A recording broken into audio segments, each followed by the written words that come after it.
Yeah, I don't know how this app is still here, but hey, fuck it, we're gonna hit the ground running by just talking about movies.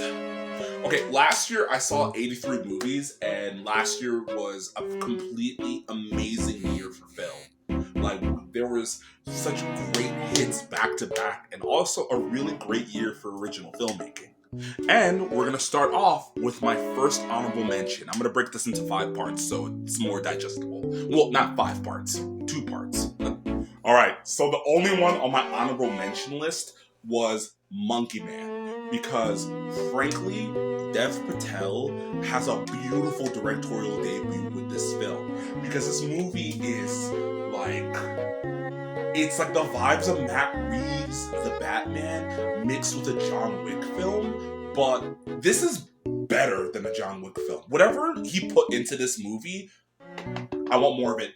Give me more. I want 10 million of it. It was absolutely amazing, and frankly, just alone for the action is a solid 4 out of 5. Number 10 is Love Lies Bleeding, starring Katie O'Brien and Kristen Stewart. Chenoweth. Oh my god, I'm still in my wicked brain. But to be honest, I'm not gonna tell you guys about the plots of these movies and stuff. I'm gonna mainly talk about vibes and, how these movies made me feel and stuff. And Love Lies Bleeding, has a lot to do with 80s bodybuilding, and it's a queer love story. And one of the best queer love stories I've ever seen. And I don't care what anyone says, Kristen Stewart is one of our best working actors working today. Like, I don't know the Twilight pipeline that was going on back in the early 2000s and stuff, but she is mesmerizing in this film. And Katie O'Brien steals your heart. She steals your heart. She's the heart of this film. And the last 30 minutes of this movie, completely blows you away.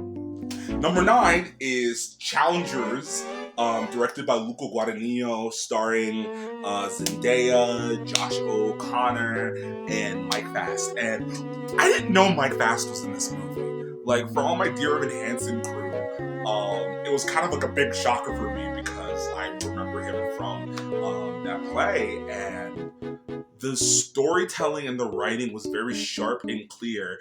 And granted, this was a movie where, on the grand scheme of things, not a lot happens, but the internal conflict going on between these 3 characters is straight out of a Pinter play. Granted, especially how, again, I don't want to spoil these movies for you people because I want you guys to watch it, go to the movie theaters.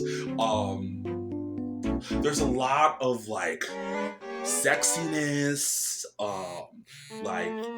interconnectivity, and frankly, the ending 10 minutes of this movie really just draws you into the emotional depth these characters have.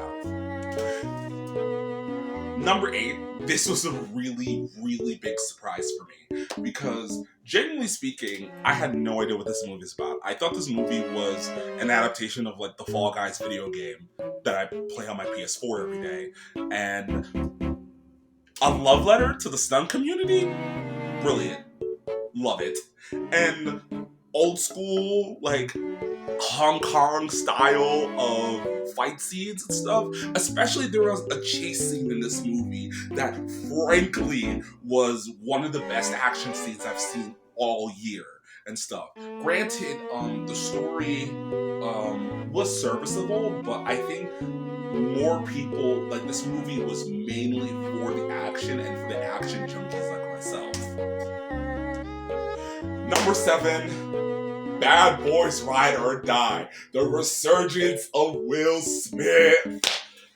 Guys, genuinely speaking, I was grinning like I was 10 years old watching this movie because, I swear to you, this action, the directors who directed this movie, the name's escaping me, so in the comments you guys can tell me, but frankly, I don't don't understand. Like they also directed the Batgirl movie that got deleted by Warner Brothers and stuff, and I don't believe that the Batgirl movie was that bad that they had to scrub the whole entire film. Because these action set pieces were amazing, and it's funny because like these movies, I keep talking about the last like third act of the film, but like the third act of this film was a blend of Call of Duty with like John Wick style action and stuff, and Will Smith also just gives a really captivating performance in this movie. Like, Will Smith is our last action star. Call me crazy for saying it, because it's only Tom Cruise and Will Smith who were making action films like this, and this movie firmly made me want to say I want more Bad Boys movies. Like, give me like a long series of Bad Boys movies over the Fast and Furious movies. That's like it was good. It was good. Falling back for part 2.